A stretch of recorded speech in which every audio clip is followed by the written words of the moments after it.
Yo guys, what is up? It's Teach here, coming at you again with another video over on Scorched Earth on Ark Survival Ascended, and I wanted to show you in this video the top 11 mods that you need to try for Scorched Earth. Now these are catered towards Scorched Earth specifically, not necessarily Ark as a whole. This is ones that will help you a lot with Scorched Earth, not necessarily overpowered, but things that are going to be fun that make your Ark experience a little bit better.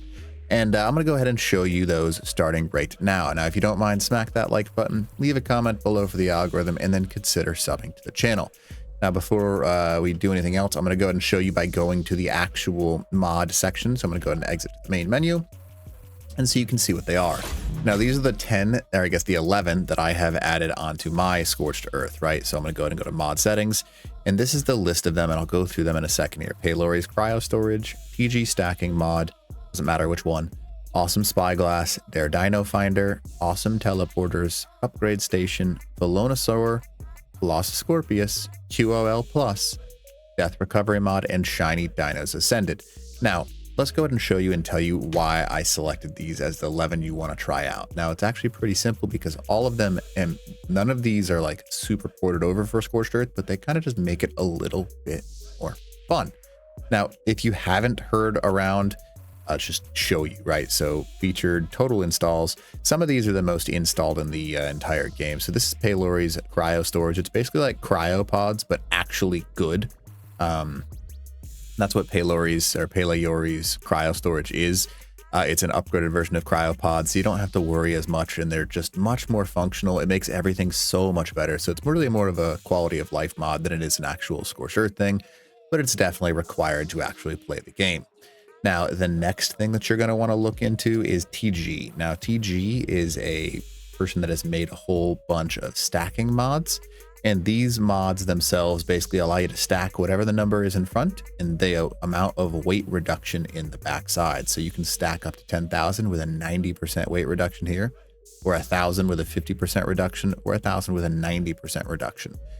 This makes it so much nicer because when you're playing solo or smaller tribes or anything like that, it's a big pain in the butt when you've got to go back and forth 300 times for 2 stacks of freaking stone that are only 100 deep. These make it so much better. So it just gives you a little bit of a reason and more fun, again, quality of life thing. So that is a fantastic mod. So the next, I'm going to actually do 2 right now. This is the, oops, not what I wanted. Just type in awesome. So there's the awesome teleporters and then the awesome spyglass. Now, awesome spyglass is really cool because it's a mod that essentially you can download. It's a mod that'll stay on your screen. It's kind of just passive, and it'll tell you exactly what you need to tame something, how much the hit points they have, how much torpidity it has, and it gives you a whole bunch of really useful information. And that includes for your creatures. So you can see, like when you're fighting something, how much health it actually has left with a nice little status bar, instead of just hoping, oh, maybe it's dead. Oh, maybe it's dead. Oh, maybe it's close to dead. It just makes the game so much more playable. So awesome spyglass is 100% worth your time. Now, another one that's really, really worth it is awesome teleporters. Awesome teleporters is a mod that you can literally have early game quick access teleporters without having to run a whole bunch of other things. It also gives you a remote in your hand that you can quickly teleport to other teleporter locations or to the actual obelisks themselves. It makes the game so much better because Scorched Earth can be one that's a pain in the butt, especially if you have a sandstorm. You have to wait 30 minutes or however long the sandstorm goes. It's so much nicer just to be able to click an awesome teleporter, go back to your base, and wait it out while you're actually doing things, instead of just literally walk away from your keyboard and be stuck in the middle of nowhere. Awesome teleporters make Scorched Earth so much more playable. Plus, you can play some near caves and things like that, so you don't have to go 30 minutes across the map, because sometimes that's what it means. In order to actually get to the cave, you can kind of just teleport over to it and then run the cave. It makes the game, like the tedious parts of the game, so much more playable. And it's just a great overall experience. Now, the next thing, Scorched Earth is well known for its ability to have a lack of creatures when you need them. So it's very difficult to find.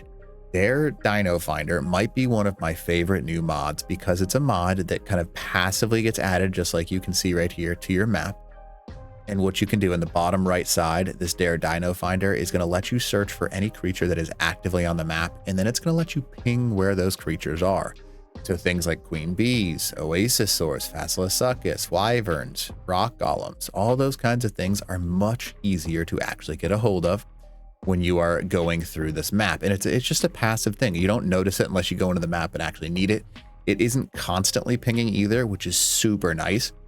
And it lets you clear those POIs. Now, Dare Dino Finder as a whole makes the game very nice, more for a solo style player, but it's a really great mod whether you're playing on Scorched Earth or any map, in all honesty, because you can find Titanosaurs and whatever you need to actually find. So I recommend that one a lot if you're going to play this one. Now, this next one is it's one that I've had pretty much since it came out in Ark Survival Evolved, the upgrade station. Now you can use either the upgrade station or the imbue and upgrade station. This one has a few more functional things inside of it, but both of them are great.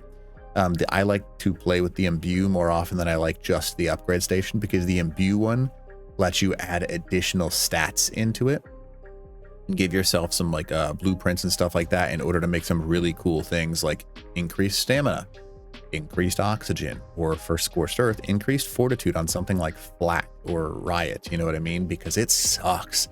Scorched Earth is an unforgiving map, and you need good desert gear or good ghillie, or use the imbue and upgrade station in order to make some good other gear. Now, it's not free. You're going to have to actually earn the gear and get lucky with a good roll on it.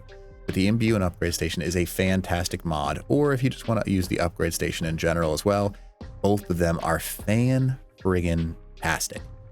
It's a super cool mod combo. I wouldn't use them both at the same time, but one or the other are both great. Neither of them, I would say, is something that you shouldn't use. They're both fantastic. So yeah, pretty cool.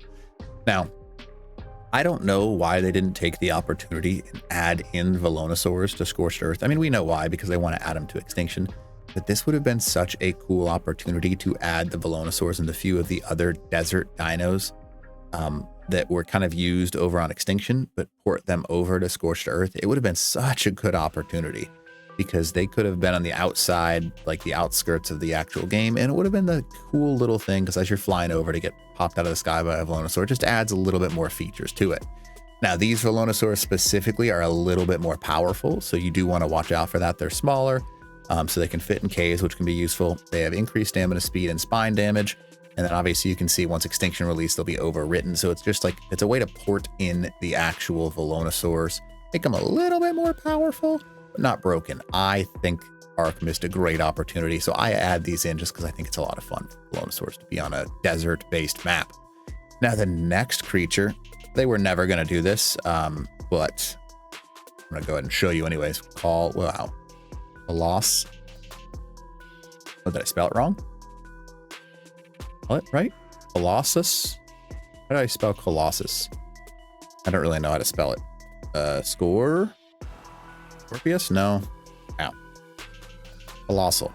I don't really know how to find it, because anyways, there's a Colossus Scorpius, and it is basically a giant scorpion, and it adds to your map, and it naturally spawns on the outside of the map, which is really cool. It just adds another feature in that's kind of cool. You can build your bases on them because they're literally giant scorpions, and they are just cool creatures to add in, especially if you're playing solo player or small tribes, where it's kind of just fun to have those additional things like that. It adds a little bit of a fun thing to change what you would normally do for Ark. So definitely consider that one. Can't find it right now, but I showed you it too earlier, so you know what I'm talking about.